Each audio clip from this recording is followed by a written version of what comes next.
निव्वळ तुमचं हॉस्पिटल होतं म्हणून तेव्हा आम्ही त्या प्रसंगातनं वाचलोय. मी शिल्पा सुर्वे मॅडमना आपलं मनोगत करायला विनंती करते.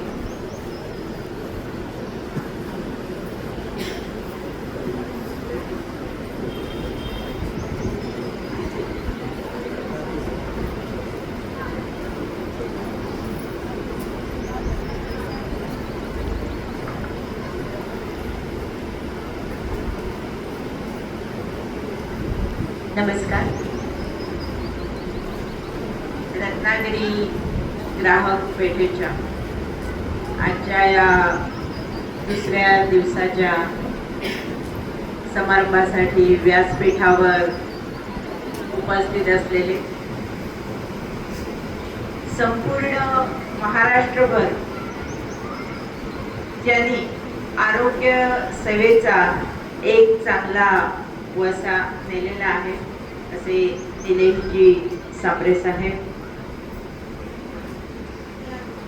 ज्यांची प्रेरणा खरोखरच आपण सगळ्यांनी घेतली पाहिजे असे आपल्या सगळ्यांचे प्रेरणास्थान पितृतुल्य कद्रेकर साहेब, नुकतीच जिल्हा परिषद सदस्य म्हणून निवडून आलेले महेंद्रजी मांडवकर, सर्व सन्माननीय व्यासपीठ आणि ज्यांनी या सगळ्या महिलांना ज्या एकत्र आणतायत गेली अनेक वर्ष, त्या खरोखरच त्यांचाही आदर्श आपण सगळ्यांनी घेतला पाहिजे अशा प्राचीताई शिंदे. या प्रत्येक प्रदर्शनाची मी साक्षीदार आहे, कारण जेव्हा जेव्हा प्राचीताई ही ग्राहक पेठ भरवतात तेव्हा प्रत्येक वेळी त्यांचं सांगणं असतं की अगं वेगवेगळे स्टॉल आहेत, शिल्पा तू, म्हणजे मी घरातली म्हणून हक्कानं येते. आणि खरोखरच हे बघितल्यावर खूप आनंद होतो, कारण प्रत्येक स्त्री आपल्या कुटुंबासाठी, आपल्या कुटुंबाच्या उदरनिर्वाहासाठी धडपडत असते आणि अतिशय काटकसरीने ती आपलं घर संसार सांभाळत असते. आज आपण ज्या स्त्रिया आहोत, प्रत्येक स्त्री आज कमवती झालेली आहे. न स्त्री स्वातंत्र्य मर्हती या मनुवचनाला खोटंसर ठरवून आपण प्रत्येक जण आपल्या पायावर आर्थिकदृष्ट्या उभ्या आहोत. मग हे सगळं करत असताना आपल्याला आपला घर संसार, कारण आपली कौटुंबिक जबाबदारी ही आपण पार पाडतोच, पण त्याचबरोबर अशा प्रकारचा प्रत्येकीलाच काही नोकरी करणं शक्य नसतं, परंतु आपला घर संसार सांभाळून असा एखादा छोटा उद्योग करण्याचं प्रत्येक स्त्रीचं स्वप्न असतं, प्रत्येक गृहिणीचं स्वप्न असतं. आणि हे करत असताना या सगळ्यांना एकत्र आणण्याचं काम प्राचीताई दरवर्षी करतात. आणि मी बघते की अनेक वर्ष नुसती ही ग्राहक पेठ भरवली जात नाही, तर याच्यामार्फत वेगवेगळे उपक्रम महिलांसाठी उपयुक्त असे राबवले जातात. या ठिकाणी मला एवढंच सांगायचं की हे उद्योग करताना आपण प्रत्येकीची इच्छा वेगवेगळी असते, प्रत्येकीला आवडीनिवडी वेगवेगळ्या असतात, परंतु या पलीकडे जाऊन आपण जे काही वेगळं आहे ते इथे आणण्याचा प्रयत्न आपण केला पाहिजे. कारण खूप काही गोष्टी आहेत की काळ बदलत चाललाय आणि अनेक जुन्या गोष्टी सुद्धा आता पुढे यायला लागलेल्या आहेत आणि त्याचा स्वीकार करून पुढच्या पिढीकडे नेण्याचं काम ही सुद्धा आपली जबाबदारी आहे. आणि हे करताना असे उद्योग सुद्धा, कारण जुनं ते सोनं आपण म्हणतो, तर आपल्या ज्या जुन्या गोष्टी आहेत, जुने खाद्यपदार्थ असू दे, जुने आपली ड्रेपरी असू दे, ह्या सगळ्या गोष्टी सुद्धा पुढे आल्या पाहिजेत. आणि अशा प्रदर्शनामधून आपण जर त्या पुढे आणल्या तर नक्कीच त्याला सुद्धा चांगल्या प्रकारे आपल्याला ग्राहकांची दाद मिळेल. अशा वेगवेगळ्या नवीन गोष्टी म्हणजे जुन्या त्या नवीन करून आपण जर आणल्या तर आणखी आपल्याला याच्यामधून फायदा होऊ शकतो. या ग्राहक पेढीच्या आपल्या सगळ्यांच्या एकीबद्दल मला खूप अभिमान आहे.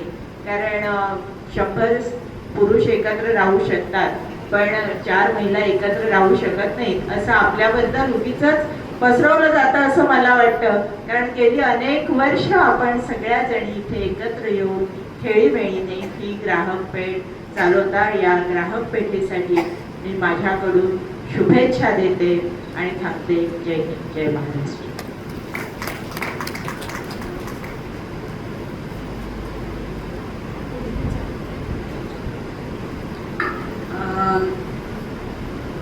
आपण माननीय नगराध्यक्ष शिल्पा मॅडमचा छोटीशी भेट देऊन आपण सत्कार करतोय. आमच्या यावर्षी स्टॉल लावणाऱ्या आणि आमच्या लायन्स क्लबच्या श्रेया केळकर मॅडम बघा स्वतः उठून आले सर आमचे आणि 2 शब्द आपल्याला मार्गदर्शन.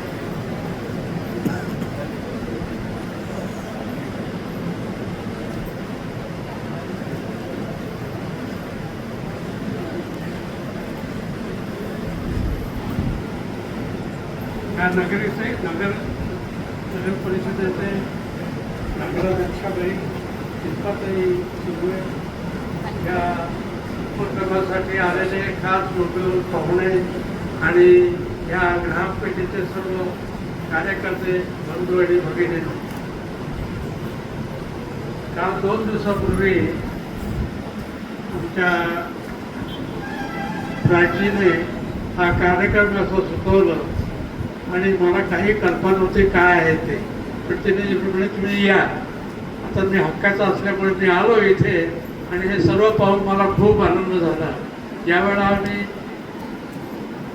ह्या कामामध्ये शिल्पा आपल्या प्राचीबरोबर काम करत होतो, अनेक ठिकाणी आम्ही हे कार्यक्रम केले आणि तिचा उत्साह अत्यंत प्रामाणिक आणि लोकांच्या सेवेसाठी असतो हे मी जाणून घेतलं आहे.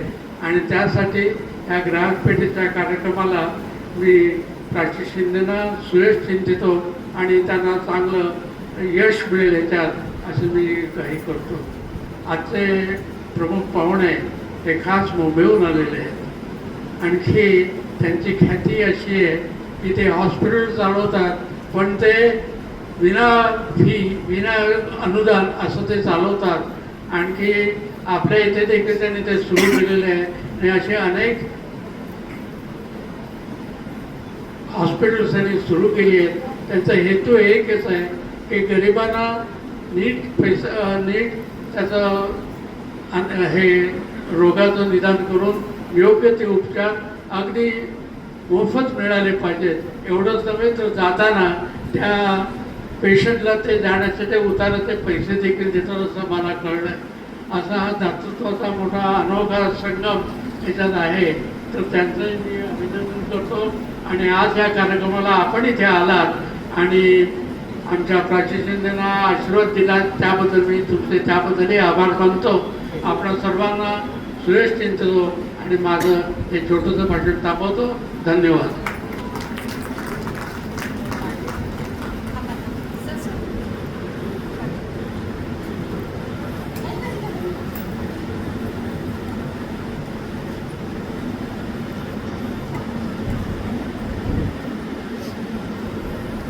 सांबरे साहेबांना उशीर होतोय.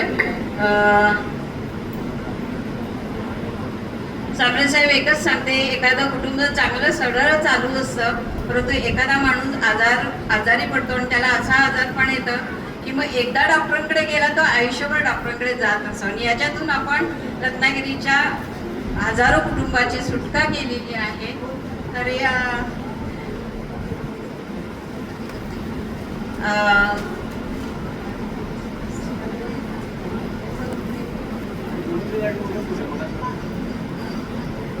सांबरे साहेब आपलं मनोगत व्यक्त करत आहे.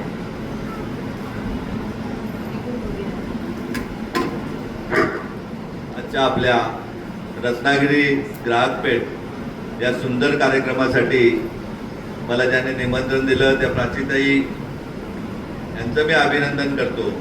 या कार्यक्रमासाठी उपस्थित असलेले आपल्या सर्वांपेक्षा जास्त तरुण आदरणीय केंद्रेकर सर, या शहराच्या नगराध्यक्षा आदरणीय सुर्वेताई, आज नुकताच निवडून आलेले आपल्या पावसरी जिल्हा परिषद गटातून ॲडव्होकेट मांडवकर साहेब, ज्यांच्या खांद्यावरती जिजाऊची धुरा आहे, ते केदारजी चव्हाण आणि उपस्थित सगळ्या माझ्या भगिनी सर्वांना नमस्कार. महिला दिनाच्या खूप खूप शुभेच्छा. मला अभिमान वाटतो प्राचीताईंचा, गेले 17 वर्ष आपल्या या रत्नागिरी जिल्ह्यातल्या भगिनींना एकत्र करून त्यांना स्वतःच्या पायावर स्वावलंबी बनवण्याचं काम त्या करतात. ताई, आता तुमच्या मदतीला राष्ट्रमाता जिजाऊच्या नावाने चालणारी संस्था आपल्या बरोबर साथीने साथ आहे.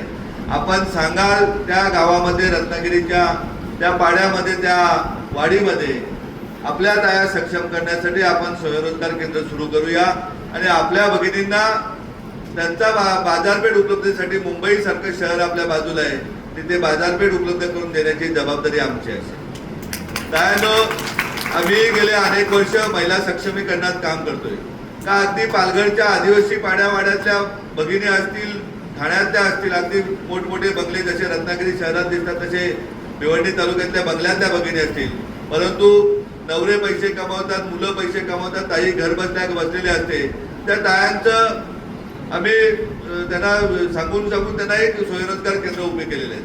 त्या अगदी घरात लागणारे अगरबत्ती, साबण, शॅम्पू पासून, ब्रॉन्झ बनवण्यापासून, शिवण क्लासेस, विविध प्रकारच्या आजकाल तर महागडे ज्या गोष्टी लागतात महिलांना, त्या संपूर्ण बनवण्याचं काम आपल्या भगिनी करत आहेत.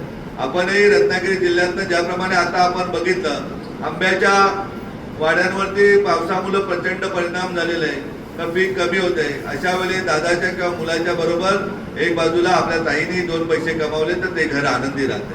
आपल्याला माहिती आहे का स्त्री काय करू शकत नाही. ज्या आपल्या राज्याला नव्हे तर देशाला 2-2 छत्रपती देणाऱ्या मासाहेब जिजाऊ, तर ज्यांनी त्या काळामध्ये मोगलांची एवढी दादागिरी सुरू असताना छत्रपती शिवाजी महाराज दिले, संभाजी राजांना संस्कार दिले, तर ज्यांनी आपल्या देशातच नव्हे तर जगामध्ये आपला महाराष्ट्र देऊन पोहोचवला. आपण पाहतोय, मी असतील किंवा सर बसलेले, आम्हालाही आमच्या आयांनीच घडवलेले, बहिणींनीच त्यांना आशीर्वाद दिलेले आहेत. त्यामुळे आम्ही आज इथे बोलू शकतो. एवढी ताकद आपल्यामध्ये. आपण म्हणाल तर राज्याच्या देशाच्या राष्ट्रपती महिला आपण बघितल्या तर त्या आपल्या प्रतिभाताई पाटील होत्या. आताच्याही राष्ट्रपती आपल्या भगिनीच आहेत. आपल्या राज्याच्या मुख्य सचिव नुकताच सुजाता सौनिक मॅडम होत्या, का ज्या जरी बिहारच्या राहिल्या तरी त्या आपल्या भगिनी म्हणून महाराष्ट्र राज्याचा कारभार त्यांनी बघितला. अनेक शास्त्रज्ञ आपण बघतोय का तिथे भगिनी आहेत. जिल्हाधिकारी बघतोय, आमच्या जिल्ह्याच्या जिल्हाधिकारी ज्या इथे सीओ होत्या त्या आता जिल्हाधिकारी म्हणून काम करतात. आज भगिनी कुठेही कमी नाही आहेत. इथे आजच्या येण्यामागे उद्देशच आहे. आपल्याला माहिती आहे की नोकऱ्या 14-15% मिळू शकतात, परंतु सर सांगतोय, ताई सांगतोय का शिक्षणावरही जिजाऊ खूप मोठं काम करते. आपलं स्वप्न आहे का कोकणच्या 5 जिल्ह्यामध्ये सीबीएसईच्या शाळा उभ्या करून ज्याप्रमाणे श्रीमंतांच्या मुलांना शिक्षण मिळतंय, गुणवत्तेचे शिक्षण मिळतंय, मोठी स्वप्न दाखवली जातात आणि मग श्रीमंतांची पोरं उद्या अधिकारी पदावर जातात. त्याप्रमाणे आमच्या गोरगरीब ताईंचा कोविड काळात तिचा पती गेला असेल तर तिला एक कुटुंबाचा आधार देण्याचं काम आहे. कुटुंब म्हणून जिजाऊ तिच्याबरोबर राहून तिच्या मुलांनाही तिने स्वप्न मोठी दाखवली पाहिजेत आणि उद्या IAS IPS हे अधिकारी आपल्या या मातीतून घडले पाहिजेत. हे जिजाऊ काम करते. गेल्या 2016 पासून रत्नागिरीमध्येही आपली स्पर्धा परीक्षा अभ्यासिका आहे, संगणक क्लासेस आहेत. अनेक लांजा असेल किंवा विविध भागामध्ये आपण स्पर्धा परीक्षेच्या अभ्यासिका नवीन उघडलेल्या आहेत, संगणक कक्ष उघडलेले आहेत. महिला भगिनींसाठी मोठ्या प्रमाणात मेहंदी क्लासेस मधून विविध प्रकारच्या क्लासेसची व्यवस्था केलेली आहे. आपल्याला आपलं कोकण हे पूर्णपणे समृद्ध करायचे. मी काल परवाच एका कार्यक्रमामध्ये सांगितलं का कोकण अशा प्रकारे करायचे का दरवर्षी किमान 10 विद्यार्थी आपल्या या मातीतून 5 जिल्ह्यातून UPSCचे टॉपर झाले पाहिजेत. आपण पंतप्रधान होऊ माहिती नाही, परंतु पंतप्रधान कार्यालय चालवणारे विद्यार्थी या मातीतून घडले पाहिजेत. पुन्हा प्राध्यापक मधु दंडवते साहेब जन्माला येतील का नाही माहिती नाही, परंतु रेल्वे खात्याचे सचिव ही आपल्या कोकणाच्या मातीतूनच मुलगी गेली पाहिजे का ती तिथे जाऊन आपली जी 1 लाईन आहे तिच्या 2 लाईन 3 लाईन कशा वाढवता येईल, आपली तशी प्रकारची व्यवस्था त्यांनी केली पाहिजे. कोकण हे अनेक हुतात्म्याने, मग छत्रपती शिवाजी महाराजांचे लढा असेल, इंग्रजांचा लढा असेल किंवा महाराष्ट्र स्वातंत्र्याचा लढा असेल, प्रत्येक लढ्यामध्ये आपला कोकणी माणूस पुढे आहे. आता आपल्याला लढ्यामध्ये नाही किंवा कुठल्याही पक्षामध्ये जा, मारणारा आणि मरणाराही आपला कोकणी माणूस असतो. हे चित्र तुम्हाला आम्हाला बदलायचंय. शिक्षणाने कोकण समृद्ध करायचंय, आरोग्य सुविधेने कोकण समृद्ध करायचंय, स्वयंरोजगाराने कोकण समृद्ध करायचंय. आमच्या भगिनींच्या हातांना स्वयंरोजगार देऊन त्यांनी उद्या अंगावर आजार, मुलाकडून पैसे नाही म्हणून आजार अंगावर काढून मृत्युमुखी होण्यापेक्षा ती स्वतःच्या पायावर उभी राहून तिने मुलाला या व्यवसायाला पैसे घेत इतकी समृद्ध आपल्याला करायचे. यासाठी मी आपल्याकडे आजच्या ताईंच्या विनंतीला मान देऊन आलेलो आहे. तर आपल्याला एकटा माणूस श्रीमंत होऊन नाही चालणार किंवा मंचावरचे 5-6 लोक आम्ही श्रीमंत होऊन नाही चालणार. तर शेवटच्या ताईला, शेवटच्या दादाला मोठं करण्याचं काम तुम्हाला आम्हाला करायचं आहे. आपल्याला आपल्या विद्यार्थ्यांना स्वप्न मोठी दाखवायची. ग्रामपंचायत पासून खासदारापर्यंत लोकशाहीने दिलेली पद्धत आहेतच, परंतु ग्रामसेवक तलाट्यापासून जिल्ह्याचा जिल्हाधिकारी, CO, SP इतकंच नाही, राज्याचा मुख्य सचिव, देशाचे विविध प्रकारचे जे सचिव असतात तिथे आपल्याला आपला विद्यार्थी, आपला विद्यार्थिनी गेली पाहिजे. ही स्वप्न नुसती न दाखवता ती प्रत्यक्षात त्यासाठी प्लॅटफॉर्म उपलब्ध करून जिजाऊने उपलब्ध करून दिलेला आहे. याचा लाभ आपल्यातील प्रत्येक विद्यार्थ्यांनी घ्यावा अशा प्रकारची माझी स्वतःची इच्छा आहे. आणि आपल्याला सर्वांना विनंती करतोय, मुलांना स्वप्न मोठी दाखवा. तायानो तुम्ही स्वप्न मोठी पहा. तुमच्या स्वप्न पूर्ततेसाठी आम्ही आपल्या सख्या भावाप्रमाणे किंवा आपल्या कुटुंबाप्रमाणे आपल्या बरोबर आहोत हा आपल्याला विश्वास निर्माण करतो. ताई पुन्हा एकदा आपलं अभिनंदन करतोय. काही या शहराच्या नगराध्यक्षाही आपल्या ताई आहेत आणि त्यांना तुम्ही बोलून कालच्या कार्यक्रमाचं उद्घाटन केलं त्याबद्दल पुन्हा तुमचं अभिनंदन करतोय. जेव्हा घरातली ताई बाहेर पडेल तेव्हाच हा समाज बलवंत होणार आहे.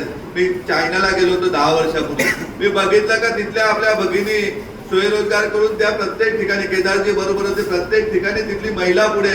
म्हणून आज चायना देशामध्ये नव्हे तर जगामध्ये 2 नंबरची ताकदवान देश आहे. आपलाही देश जर आपल्याला बलवत्तर करायचा असेल तर आपल्याला आपल्या तरुणांच्या हाताने तर स्वयंरोजगार द्यायचा आहे, परंतु आपल्या घरच्या घर बसलेल्या ताईच्याही हाताला स्वयंरोजगार करून तिलाही सशक्त करूया एवढंच आजच्या महिला दिनी अपेक्षा करतोय. पुन्हा एकदा आयोजकांचं खूप खूप अभिनंदन करतोय आणि आभार मानतोय आणि थांबतोय. जय हिंद, जय महाराष्ट्र.